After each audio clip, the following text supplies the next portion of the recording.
Лише той, хто не боїться пітьми, може лагодити навпомацки. На дорогах Донеччини війна відчувається як ніде близько. Скрізь бойова техніка і військові. Ми прямуємо до Солидару, однієї з найгарячіших ділянок фронту. Інтенсивні бої довкола міста точаться вже 6 місяців. За цей час росіяни потрощили своїми снарядами всю інфраструктуру і більшість будинків. Вибухи тут не вщухають.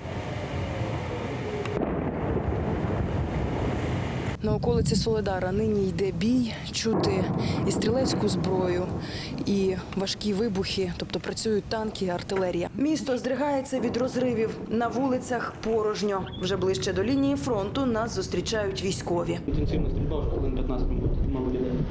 Те, що ви чуєте стрільбу артилерійську, скажімо так, це тут і не стихає, в принципі, ніколи. Обстановка військова, йде війна. Застосовує противник авіацію, артилерію, застосовує піхоту. Броні зараз менше у них іде, вони зараз її бережуть. А чому бережуть? Тому що у них дуже великі втрати. Це хлопці з підрозділу вогневої підтримки. І їхня найперша задача – підставити плече і прикрити піхотинців під час бою. Бійці швидко визначаються, з якої зброї працюватимуть. Паралельно на роботу висуваються і коригувальники. Нині ані артилерія, ані міномети не працюють наосліп. Вогонь коригує пташка у небі. Летимо в гості до росіян, подивимося, як у них самопочуття трошки гірше їм зробимо. Великих кабанчиків, маленьких посилаємо їм. Тільки з першого погляду здається, що пілотувати дрон – це легко. Насправді ж на політ впливає дуже багато факторів. Зокрема, ворожі засоби радіолокаційної боротьби і погода. Кадет, режим АСА. Опять? Да. Все, в режимі АСА не можна ні коригувати, не можна нічого робити. Треба тільки повертатись додому. Да.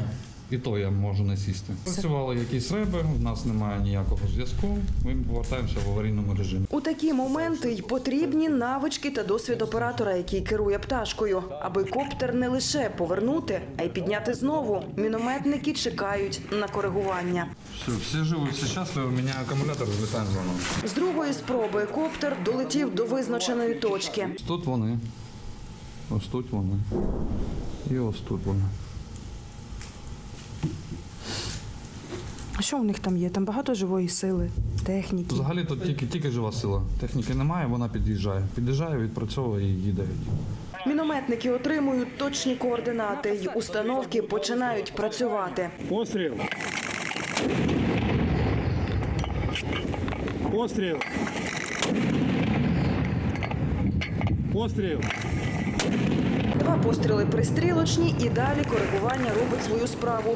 Міни влучають у ціль. Нині артилерійські баталії тут не вщухають. Увага! Постріл!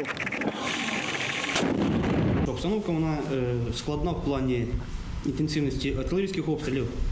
У мене не так багато піхотних стичок, як більш артилерія працює. У інших підрозділах, знаю, дуже багато йде піхотних боїв. На цьому напрямку російські піхотні атаки змінили свій характер. Якщо раніше росіяни бездумно кидали на штурм величезний ресурс живої сили, то нині ситуація змінилася. Вони вже якісь тактичні прийоми, які перебіжки, там менші групи по 4, там по 3 вони пересуваються. Тобто вони вже стережуться, бережуться, хочуть також жити, мабуть. Однак спроб прорвати українську лінію оборони біля Солидару окупанти не полишають, атакують і обстрілюють місто. Мало не цілодобово. До холодів вони хотіли зайняти десь якісь більш вигідні позиції, ніж у них вони зараз є. Оце прильот вже. Не взірвався. Десь пролетів над нами. Десь поруч, але не розірвався. Да.